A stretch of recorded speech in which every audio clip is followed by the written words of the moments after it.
महाराज जी, घर में अकेले होने के कारण सारी जिम्मेदारी है और गृहस्थ में मन नहीं लगता। मन भगवत भक्ति में लगा रहा है। तो घर में अकेले हो, फिर गृहस्थ कौन कौन है? माता पिता पति पुत्र। तो मन लगाना ही पड़ेगा। मातृ देवो भव पितृ देवो भव, ये साक्षात भगवान है। ऐसी भावना से उनकी सेवा में रत रहो। जब तक माता पिता है तब तक बाहर कदम मत रखना। वो मेहनत करो, या जो संपत्ति है उसके द्वारा माता पिता को तो उनकी गति हो जाए, फिर जैसा आपको मन भावे वैसा कीजिएगा। फिर आप ब्याह तो किए नहीं? नहीं, पति पत्नी बच्चे है? पत्नी है, हमारे बच्चे। तो आप कह रहे हो अकेले? कमाने वाले अकेले, मतलब घर की जिम्मेदारी अकेले। कमाने वाले तो दुनिया में बहुत है। प्रश्न अकेले, कमाने वाले सब अकेले। माता पिता की सेवा, और अब जो संतान है उसकी ब्याह बर तक बिल्कुल आपकी जिम्मेवारी है। भगवान सबका भरण पोषण करते हैं। आप जो कमा पा रहे हैं उससे, कुछ लोग ऐसे हैं जो नहीं कमा पा रहे, उनके भी परिवार का भरण पोषण होता है। अपनी अपनी भाग्य और स्थिति के अनुसार सबको भगवान दे रहे हैं। हाँ, हमारी आवश्यकताएं बढ़ती चली जा रही हैं, वो बात अलग है, लेकिन ऐसा कोई नहीं है जिसको उसके कर्म और भाग्य के अनुसार भगवान ना देते हैं। सबका भरण पोषण कर रहे हैं। मतलब जिनके परिवार में एक मुखिया वो पधार गया तो क्या परिवार नष्ट थोड़ी हो जाता है? भगवान उनका भी पालन पोषण, अनंत ब्रह्मांडों का भरण पोषण करते हैं। तो नाम जप करो और अपने कर्तव्य का पालन करो। देखो, हमारा मनुष्य जन्म हुआ कर्तव्य पालन के लिए, भागने के लिए नहीं हुआ कहीं। अब जैसे कोई नहीं है या बचपन से वैराग्य है, वो बातें अलग है कि अब जब रास्ता ही कोई नहीं तो अब निवृत्ति मार्ग में चल रहे हैं, या बचपन से जैसे अपने लोग हैं, अब पूर्व जन्म का हमारा संस्कार था कि बचपन से भगवत मार्ग में चल पड़े, तो अब ये सेवा दी। आना तो संसार में ही पड़ा ना, सेवा तो यही हो रही। देखो, सेवा नहीं हो रही, आप लोगों से वार्ता कर रहे हैं, भगवान के नाम, भगवान की महिमा, असत आचरणों से हटाने की वार्ता। तो वो जो हमारा भजन, हमारा साधन, हमारे ऊपर जो भगवान की कृपा हुई, वो सब बांट रहे हैं। तो अपने कर्तव्य का पालन हमको भी करना पड़ रहा है। तो आप भी अपने कर्तव्य का पालन करें कि नाम जप करें, और पुत्र को जैसे आपको माता पिता ने सयाना किया, ऐसे सयाना करके जब उसका पानी ग्रहण करा दें और अपनी संपत्ति उसको दे दें, आप स्वतंत्र हो रहे हैं। फिर भजन की बात कि भाई हम तीर्थयाटन या धाम, तब तक नाम जप करें और अपने कर्तव्य का पालन करें। कर्तव्य भी सबसे बड़ी पूजा है। अगर कर्तव्य छोड़ दे तो ठीक बात नहीं, फिर वो भजन अधूरा माना जाता है, वो ठीक नहीं होता। माता पिता की सेवा करो, बच्चों को पढ़ाओ लिखाओ, उनका ब्याह करो, और अपनी सीमा के अनुसार भगवान ने हमें जैसा बनाया है, जितना सामर्थ्य दी, उसके अनुसार हमें सब सोचना चाहिए। बहुत लंबी सोचने से फिर बहुत परेशानी हो जाती है, जिसे अंग्रेजी में कहते हैं ना ओवर थिंकिंग। ये जितने परेशान हैं सब ओवर थिंकिंग में परेशान है। व्यर्थ का चिंतन, व्यर्थ की हाँ ऐसे ऐसे, बस उसी में परेशान है।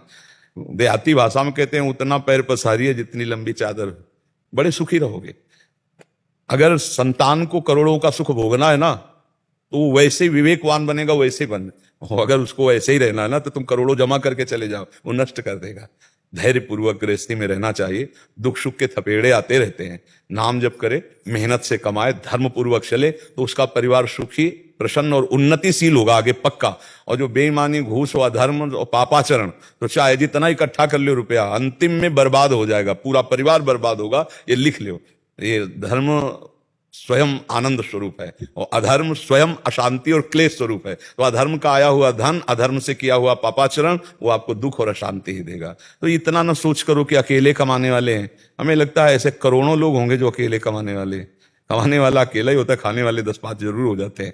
तो इसमें चिंता न करो, अकेले ही भगवान ने सृष्टि रची है। कोई तो सरियाल है, उन्हीं के तुम भी अंश हो, भगवान के तो अंश हो, चिंता मत करो। हाँ, ये जरूर है कि दुख सुख का ऐसा खेल होता है कि बड़े बड़े उसमें चिंतित होने लगते हैं। देखो, सुदामा जी भगवान के मित्र हैं, पर कई कई दिन भोजन नहीं मिलता, पर एक दिन परिणाम आया कि जैसी द्वारिकापुरी वैसी सुदामापुरी बनी। तो हमें धैर्य से चलना चाहिए। जैसे दिन नहीं टिकेगा, रात आएगी, तो रात भी नहीं टिकेगी, दिन आएगा। ऐसे दुख सुख का चक्र चल रहा है। कोई सदैव सुखी रहा हो, ये भगवान के घर में सुख नहीं रहा। जहां भगवान अवतरित हुए, आप देख लो, महाराज दशरथ चक्रवर्ती सम्राट, भगवान जहां नवकिशोर अवस्था को प्राप्त हो रहे हैं, महाराज फूले नहीं समा रहे दशरथ जी। अब ब्याह होके आ गया जनक नंदिनी जानकी जी से। अब तो क्या सियाराम की जोड़ी पूरी अयोध्या को आनंद दे।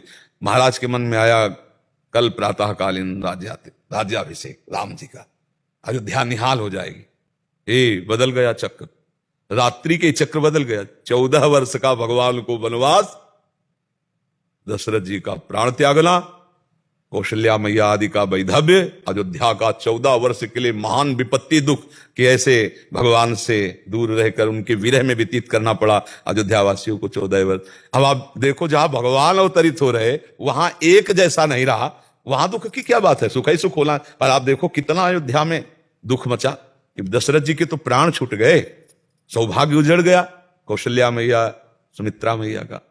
अब इधर देखो जब कृष्ण जी अवतरित हो रहे तो कंस के कारागार में मैया और बाप है, देवकी और वसुदेव जी नहीं है, कंस के कारागार में भगवान अवतरित हो रहे, रात्रि के अंधेरे में गोकुल छोड़ने जा रहे। सोचो अपना लाडला भगवान जैसा पुत्र हो और वो भी तुरंत छोड़ना पड़े, कैसा मतलब दुख। तो देखो यहां संसार में भगवान जब अवतरित हुए तो लीला करके दिखाया, तो हम लोग तो जीव है, वो तो ईश्वर है, वो तो भगवान है। तो हमको भी धैर्य रखना चाहिए, कभी दुख कभी सुख कभी गरीबी कभी अमीरी, ये तो लहरें हैं, संसार समुद्र की लहरें हैं, आती रहती। धैर्यवान बने, गंभीरता पूर्वक दुख सुख को सहते हुए भगवान का नाम जप करते हुए अपने कर्तव्य को पूजा मानकर करता रहे, जितना भगवान दिए उसके अनुसार चलता रहे। क्यों, मजबूत बनो, हाँ अकेले नहीं हो, भगवान तुम्हारे साथ है, ऐसा सोचो ना, भगवान सबके साथ है, बिल्कुल भगवान का सहारा लेकर संसार में